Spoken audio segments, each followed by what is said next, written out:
La historia de las cortesanas siempre ha estado envuelta en el mundo del misterio, amor, sexo, intereses, poder, trabajar, utilizar su belleza para sus intereses propios o ajenos, o simplemente para sobrevivir. Las cortesanas podían ser tanto de origen noble como del origen más bajo de la sociedad. En el vídeo de hoy os traigo la vida de algunas de estas mujeres en los momentos más cruciales de la historia. Y lo de siempre, ya sabéis, suscribiros, comentar, compartir, dar a la campanita, aquí y en mis otras redes sociales.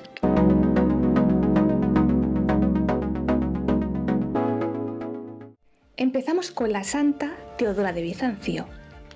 Pasó su infancia en los sótanos del hipódromo de Constantinopla, y tanto ella como sus dos hermanas tuvieron que prostituirse cuando murió su padre. Siendo solo una adolescente, se convirtió en la prostituta más famosa del imperio. Se casó con un rico comerciante, un gobernador de Pentápolis, que le daba muy mala vida. Los continuos maltratos hizo que su vida fuera un infierno. Solo aguantó un año, se fue de viaje a Antioquía y Egipto. Finalmente volvió a Constantinopla y conoció a un general llamado Justiniano, el cual se enamoró perdidamente de ella y ella de él. Y encima era el heredero al trono, braguetazo. Pero no pudieron contraer matrimonio hasta que no murió la madre de Justiniano, puesto que no estaba de acuerdo con el origen humilde y de prostitución que tenía ella. Finalmente fue emperatriz y junto con su marido gobernó con equidad, con justicia. Fue una gran época, una época de esplendor. Nos vamos a la antigua Grecia con Friné. Esta era una hetera. Las heteras eran mujeres libres que dominaban la oratoria, dominaban el arte, la sexualidad y el acompañamiento. Tenían independencia económica, recibían una educación exquisita y era muy respetada por los hombres, llegando a alcanzar un gran poder dentro de la esfera social. Se diferenciaban de las prostitutas normales en que éstas trabajaban en burdeles o en las calles, mientras que las heteras no. Las heteras elegían el cliente, podía ser uno a la semana, uno al mes, uno el resto de su vida, dónde y cuánto cobraban.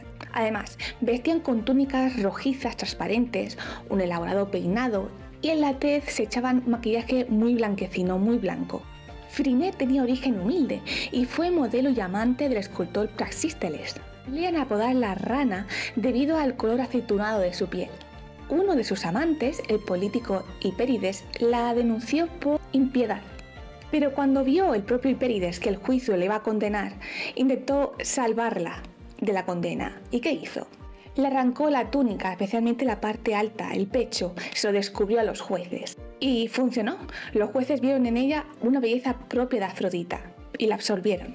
Continuamos con Blanca d'Antigny, actriz y cortesana francesa del siglo XIX. Es principalmente conocida porque el escritor Émile Zola se inspiró en ella para su novela Nana. Era hija de un sacristán y siendo una adolescente se fue con su amante a Bucarest.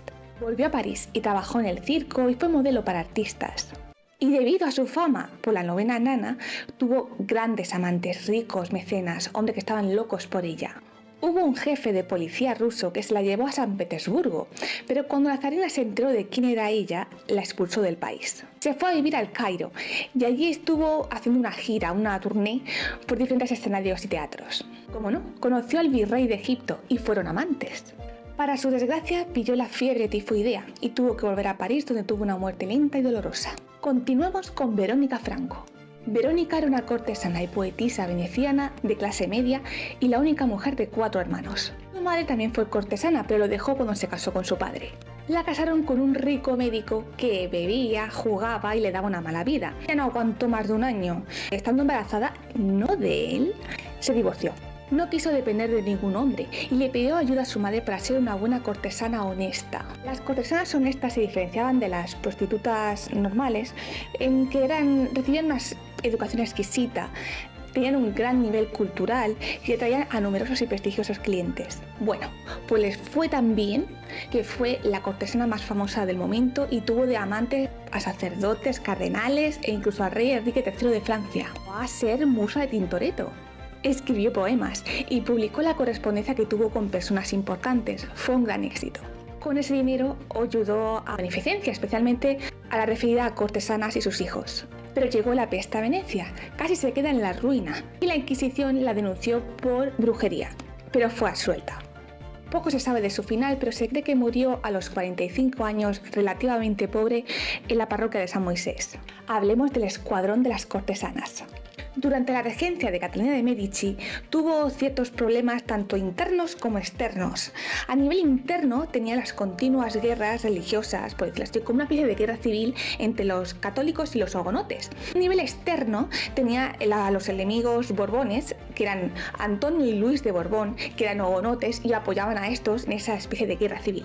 A lo largo de su vida, Catalina vio una debilidad en los hombres y creó un escuadrón de cortesanas, de unas 100 o 200 cortesanas, no se sabe exactamente el número, para utilizarlos en su beneficio. Estas mujeres estaban al servicio de Catalina y sus intereses. Pero no cualquiera podía ser espía a su servicio. Debían de pasar un casting muy exigente, os cuento. Debían de cumplir unos parámetros de juventud y belleza física que no eran fáciles de alcanzar. Una vez superado dicho casting, eran educadas en el arte de la seducción, del sexo, del espionaje y del homicidio. Debían mantenerse siempre bellas, en línea, delgadas y no quedarse embarazadas porque si no las expulsaban. Por ejemplo, este escuadrón les ayudó con los hermanos Borbón que estaban en el extranjero, los hugonotes que le estaban dando mucho por saco. Dejaron de ser un problema. O cuando casó a una de sus hijas con el nuevo rey de Navarra. No se fiaba de este, así que envió a una de sus cortesanas para que fuera su amante y lo tuviera controlado. Continuamos con la bella Otero.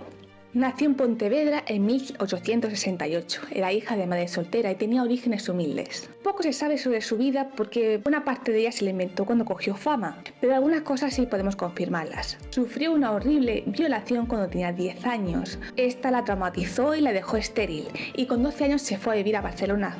Ya digo, no se sabía nada de su vida, si era una condesa, si era una cortesana, si era rica, si era pobre. Sí se sabe que tuvo un mecenas norteamericano, un hombre bastante rico. Debutó en los teatros de París y Nueva York, teniendo un gran éxito. Pero todos decían que su éxito se basaba no en su talento o en su voz, sino en su cuerpo, que era pura sexualidad. Se convirtió en la reina de la Belle Époque. Al final acabó abandonando a su mecenas y tuvo a un montón de hombres a sus pies. Hombres ricos que le ofrecían fortuna, herencias y tierras con tal de que estuvieran solo con ellos. Pero ella se negó, no quería perder su libertad. Fue cortesana de Alberto I de Mónaco, Guillermo II de Alemania, Eduardo VII de Inglaterra, un largo etcétera de nobles, y musa de Renoir. Pero llegó la Primera Guerra Mundial y se arruinó en los casinos. Acabó viviendo con una pensión que le dio el Estado francés y murió en Niza en 1965. Ojo que no me olvidó de Mata Hari. Pero Mata Hari da para otro vídeo, solo exclusivamente para ella. ¿Qué os ha parecido esta historia o estas historias? Os leo. Comentad, compartid, dad a la campanita, suscribiros, ¿qué os cuesta? Sígueme para más píldoras históricas.